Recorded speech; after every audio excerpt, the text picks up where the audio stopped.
നമ്മൾ വന്നിരിക്കുന്നത് ചരിത്രവും നിഗൂഢവും നിറഞ്ഞൊരു പഴയ കൊട്ടാരത്തിലേക്കാണ്.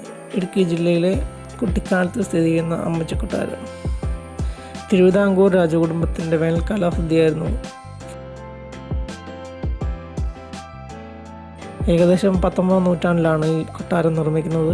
തിരുവിതാംകൂർ മഹാരാജാവായിരുന്ന ശ്രീമൂലം തിരുനാൾ രാജവർമ്മയായിരുന്നു രാജവർമ്മയുടെ ഭാര്യയായിരുന്ന അവിട്ടം തിരുനാൾ ജാനകി അമ്മച്ചിക്ക് വേണ്ടിയാണ് ഈ കൊട്ടാരം പണി കഴിപ്പിച്ചത്. അതുകൊണ്ടാണ് ഇതിന് അമ്മച്ചി കൊട്ടാരം എന്ന പേര് വന്നത്. ബ്രിട്ടീഷ് ഭരണകാലത്ത് ചൂടിൽ നിന്ന് രക്ഷപ്പെടാൻ രാജകുടുംബാംഗങ്ങൾ വന്നിരുന്ന ഒരു പ്രധാന വേനൽക്കാല കേന്ദ്രമായിരുന്നു ഇത്.